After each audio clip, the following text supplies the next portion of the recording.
NTPC और ओईआई वैष्णव अस्त्र की बात करते हैं। एनटीपीसी की मैं आपको एक नई परिभाषा देता हूँ। एनटीपीसी का मतलब ये है कि नहीं तोड़ा तो पछताएगा कैंडिडेट, ठीक है ना। एनटीपीसी की मैं परिभाषा आपको बताता हूँ।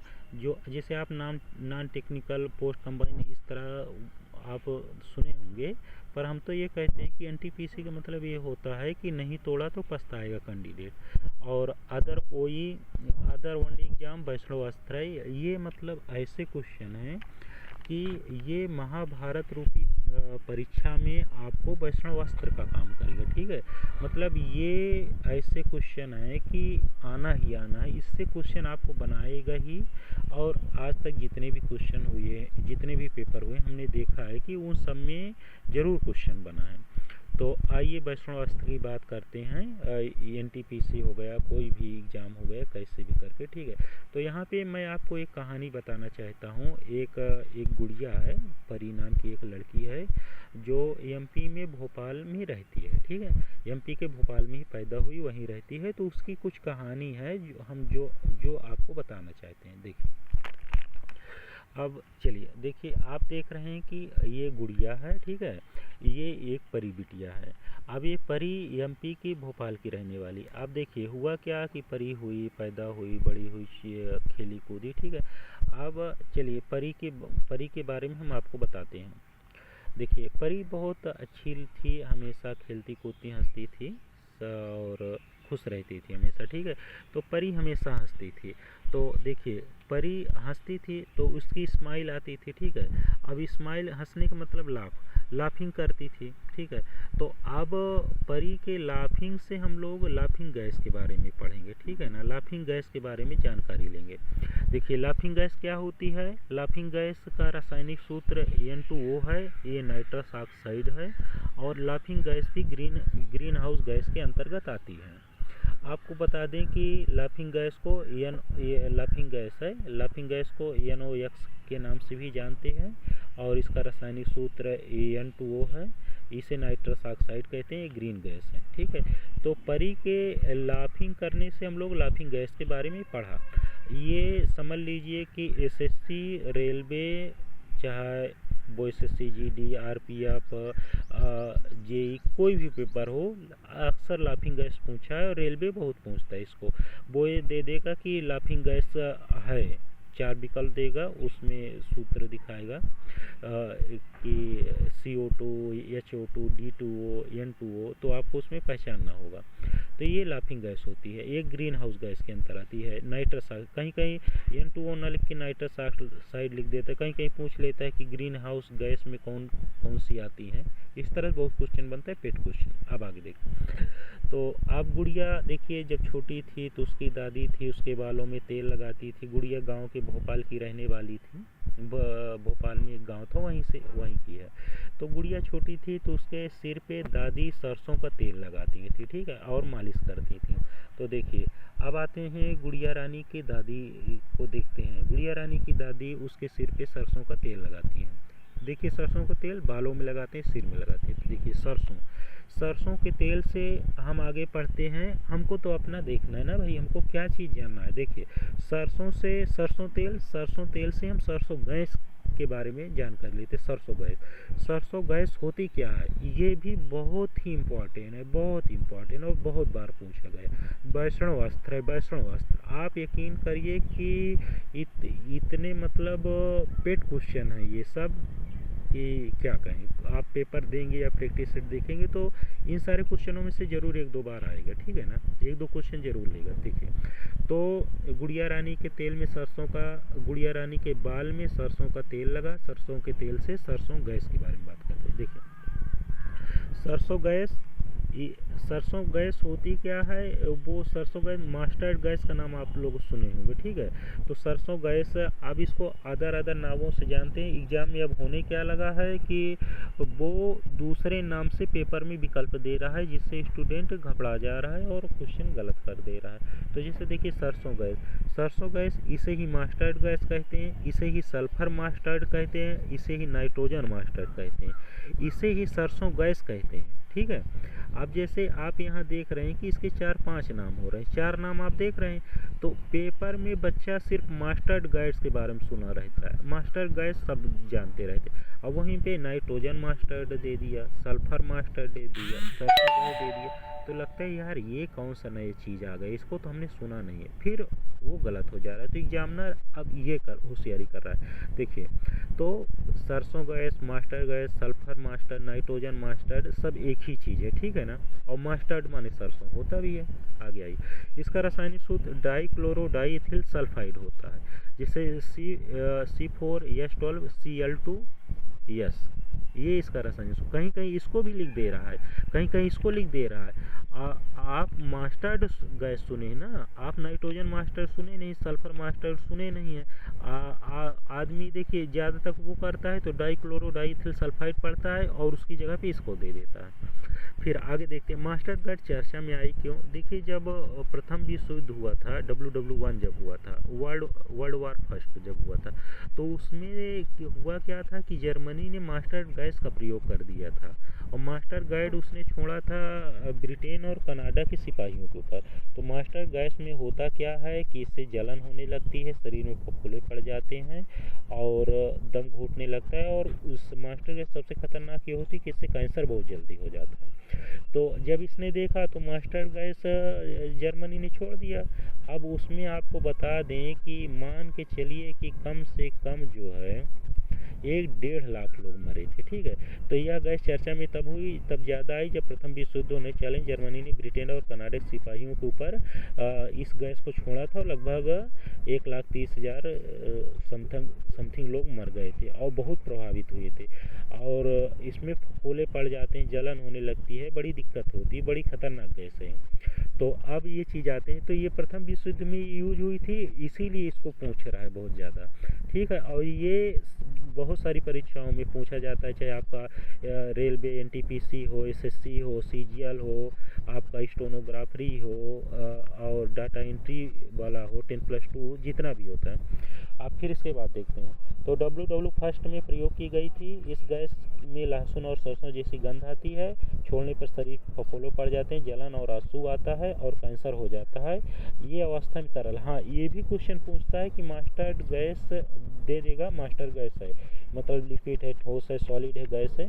तो अब बच्चा सोचता है कि मास्टर्ड गैस है तो गैस ही होगा, नहीं, ये लिक्विड है। तो विकल्प में इससे भी क्वेश्चन बना रहा है कि ये मतलब गैस, सॉलिड, ठोस, सॉलिड है कि गैस है कि किस मतलब अवस्था में है। तो ये तरल है, लिक्विड है। देखिए, अब ये हो गया, गुड़िया के बाल में तेल लग गया है, ठीक है। सरसों का तेल दादी ने लगा के परी के बालों में मालिश कर दिया। अब ये हुआ।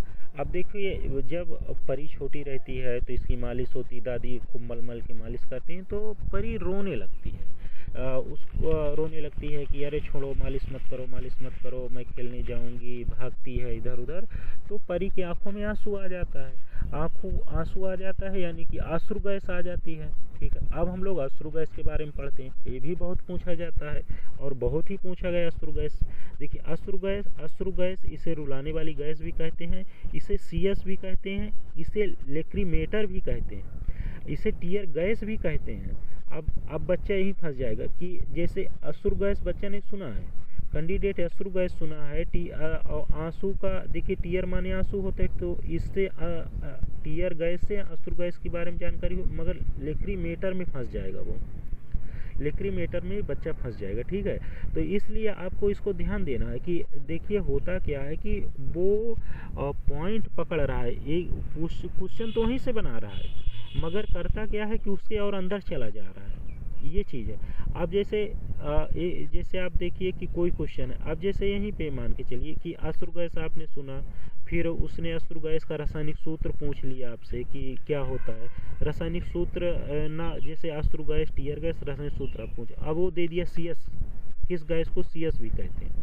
अब CS भी कहते हैं, अब इसमें किस गैस को लेक्रीमेटर भी कहते हैं। अब यहाँ फंसा लेगा, ठीक है। तो इन चीज़ों को ध्यान रखना है कि CS, लेक्रीमेटर, अश्रु गैस, टीयर गैस, ये सब एक ही है और ये इसका रासायनिक सूत्र है। आगे आता है, यह भीड़ को नियंत्रित करने के लिए छोड़ी जाती है। इससे जलन होती है, आंसू और छींक आती है। तो भीड़ मतलब इकट्ठा नहीं होती, डिस्टर्ब हो जाती, लोग इधर उधर अपने को संभालने में लग जाएंगे तो लोग फिर अनशन या आंदोलन क्या करेंगे। खासकर यही चीज़ें छोड़ी जाती है।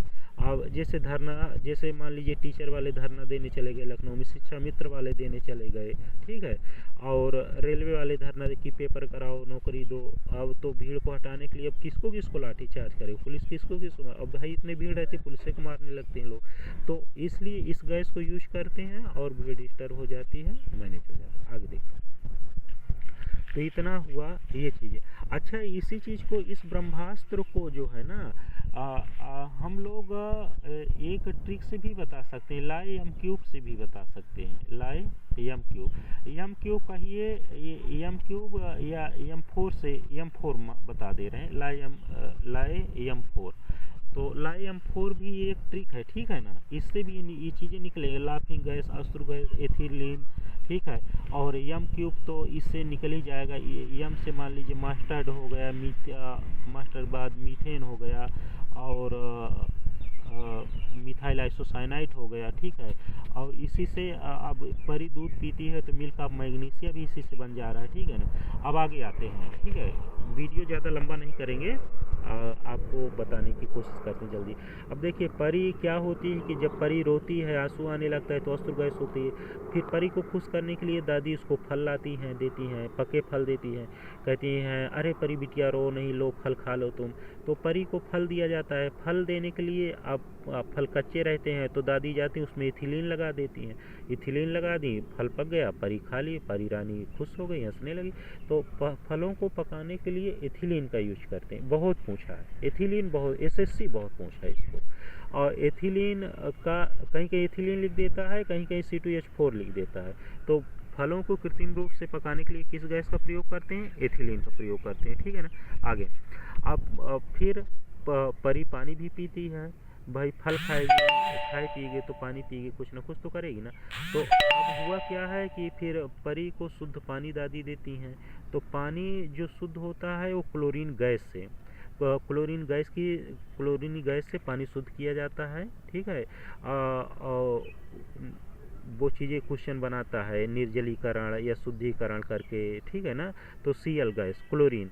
और एक चीज़ और बता दें कि क्लोरीन समुद्र में सबसे ज़्यादा पाई जाती है। समुद्र में सबसे ज़्यादा पाई जाने वाली गैस क्लोरीन है। क्लोरीन का विन्यास 287 होता है। इसको NTPC पूछा है, ठीक है, 287 को। और हाई कोर्ट समीक्षा अधिकारी भी इसको पूछा है। और ये जल के शुद्धिकरण में क्लोरीन, इसको भी पूछा है, ठीक है। हाई कोर्ट भी पूछा है, काफ़ी क्वेश्चन पूछता है। इसमें से सारे क्वेश्चन आते हैं हाई कोर्ट ही क्या। अब आगे आते हैं परी के बारे में और आपको बताते हैं। तो देखिए, परी होता क्या है कि परी भोपाल की रहने वाली है। भोपाल का एक इलाका है, बहुत दलदली क्षेत्र है और गांव की रहने वाली है, कोई ज़्यादा खास सुविधा नहीं है वहाँ पे, ठीक है ना। तो परी बिटिया के बारे में देखिए, हमने बताया कि परी बड़ा होती है, दादी मालिश करती हैं, बालों में सरसों का तेल लगाती हैं, परी हंसती है, फिर परी रोने लगती है, आंसू आने लगता है, दादी परी को फल पके खिलाती हैं, दादी परी को शुद्ध पानी पिलाती हैं। फिर अब परी को बताते हैं कि परी भोपाल में जहाँ रहती है वो दलदली एरिया है, पिछड़ा एरिया है, गांव टाइप से। तो देखिए आगे आते हैं। यहाँ हमने लिखा भी है कि दलदली इलाके में परी रहती है, ठीक है ना। अब आते हैं, चलिए इसके आगे आते हैं। इलाके की बात से आप आता है कि जैसे दलदल एरिया है या कैसे क्या है, वो चीज़ें हम बता रहे हैं। तो देखिए, आपको हम यहाँ पे अंग्रेजी 2-3 शब्द बताते हैं। जैसे देखिए, मार्स हो गया, SWMP स्वैम्प हो गया, BOG बग हो गया, ठीक है, MARSHE हो गया, मार्स। अब परी का एरिया ही ऐसा है तो उसको इंग्लिश में उस एरिया को देखिए, मार्स माने भी दलदल होता है, स्वैम्प माने भी दलदल होता है, बोग माने भी दलदल होता है, ठीक है। इन तीनों का मतलब दलदल ही होता है। तो परी का एरिया ही ऐसा है तो उसको अंग्रेजी मार्स, स्वैम्प, बोग ऐसे कहते हैं। अब आते हैं, आगे आइए। हमको तो अपने से मतलब है ना भाई, हमको पढ़ना क्या है उस पर ध्यान देना। तो आगे देखते हैं। तो होता क्या है कि देखिए, यहाँ से देखिए, मार्स माने दलदल, स्वयं माने दलदल, बोग माने दलदल। तो दलदल इलाके में मीथेन गैस मिलती है, दलदली क्षेत्रों में मीथेन गैस पाई जाती है, ठीक है। तो अब दलदल का अंग्रेजी स्वैम्प, मार्प, बोग भी होता है। तो मीथेन को इन तीनों नामों से भी जाना जाता है। तो देखिए, मीथेन दलदली इलाकों में पाई जाती है। मीथेन का CH4 होता है सूत्र, रासायनिक सूत्र। और देखिए CH4 यानी मीथेन को ही, क्योंकि दलदल का ये 3 शब्द अंग्रेजी है, मार्प, स्वैम्प, बोग, अंग्रेजी ये 3 शब्द है, ठीक है ना। और दलदल में गैस पाई जाती है तो उसकी वजह से इसको बोलते हैं। तो देखिए, मीथेन को मार्स गैस भी बोलते हैं, मीथेन को स्वैम्प गैस भी बोलते हैं, मीथेन को बोग गैस भी बोलते हैं, और मीथेन ग्रीन हाउस गैस है। अब आपने देखिए, बच्चा मीथेन नाम सुनता है, मार्स नाम सुनता है, मगर वो बोग और स्वैम्प नहीं सुनता। तो एग्जामिनर यहाँ उसको फंसाएगा, ठीक है, यहीं फंसाएगा, ये उसका पॉइंट है। आगे आते हैं। अब देखिए, मीथेन गैस है क्या, कि मीथेन LPG का मुख्य गैस है, कई बार पूछा गया है। मीथेन ग्रीन हाउस गैस है, कई बार पूछा गया है। क्लोरोफॉर्म बनाने में मीथेन गैस का प्रयोग करते हैं, NTP से पूछ चुका है इसको। दलदली इलाकों में मीथेन गैस पाई जाती है। धान की खेती में कौन सी गैस पाई जाती है, इसको ग्रुप डी पूछा है, ठीक है, इसको ग्रुप डी पूछा है। और जुबली करते समय जानवरों के मुंह से भी मीथेन गैस निकलती है, इसको पूछा है। खाद के गड्ढे में भी पाई जाने वाली गैस मीथेन गैस। इतना चीज़। अब परी के बारे में इतना हम लोगों ने पढ़ लिया। देखिए, परी अपने इलाके में रहती है, फिर उस इलाके से निकलती है। परी बड़ी हो गई, अब बड़ी हो गई तो काम धंधा पढ़ लिख ली तो भाई काम वाम करेगी ना। तो अब फिर परी के भोपाल में ही एक कंपनी है। अब जब परी हो गई तो कमाने जाएगी, हमेशा छोटी तो रहेगी नहीं, आओ तो आप जानते ही हैं। फिर देखिए, परी पैसा कमाने के लिए कंपनी ज्वाइन करती है। तो देखिए, ये कंपनी है MP भोपाल में। इस कंपनी का नाम यूनियन कार्बाइड है, अमेरिका की कंपनी है। इसका मालिक एंडरसन है। कीटनाशक दवा बनाई जाती है। बहुत पेट क्वेश्चन इससे बनता है। इसको हल्के में ना लो, और परी बिटिया की इस कहानी को भी हल्के में कोई लेने की कोशिश ना करे। बहुत क्वेश्चन देगी परी, ठीक है ना। लक्ष्मी है, ये समझ लीजिए, सरस्वती का रूप है परी ये क्वेश्चन में। तो देखिए, क्या है कि परी पैसा कमाने आई, अपने घर से आई, देखी भोपाल में एक कंपनी थी, वहाँ काम करने गई। तो यूनियन कार्बाइड नाम की एक कंपनी थी, अमेरिका कंपनी थी, उसका मालिक एंडरसन था। कीटनाशक दवा बनाती। परी गई, इंटरव्यू दी, अच्छी लड़की, पढ़ी लिखी, उसको तो भाई नौकरी आदमी दे ही देगा, ठीक है ना। कोई भी नौकरी दे बिटिया रानी को नौकरी है भाई। आप कंपनी चलाएंगे, आप ही इतनी सुंदर बिटिया आएगी, पढ़ी लिखी, कहेंगे तो आप कहेंगे अरे लो बिटिया काम करो, पैसे कमाओ, क्या दिक्कत है।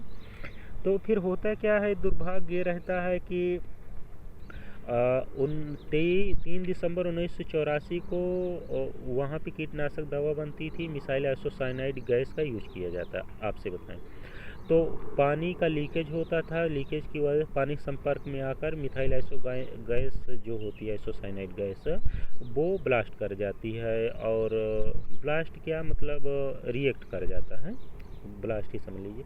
तो मिथाइल आइसोसाइनाइड लीकेज हुआ, और यह घटना रात 1:30 बजे की थी। कहीं इसको देखिए, 1:30 बजे की वजह से, घटना 3 दिसंबर 1984 का है, रात में 1:30 बजे हुआ, तो कहीं पेपर में 4 दिसंबर 1984 दे देता है, ठीक है। इसलिए इसको घबराने की जरूरत नहीं कि 3 दिसंबर 4 दिसंबर ही, ठीक है।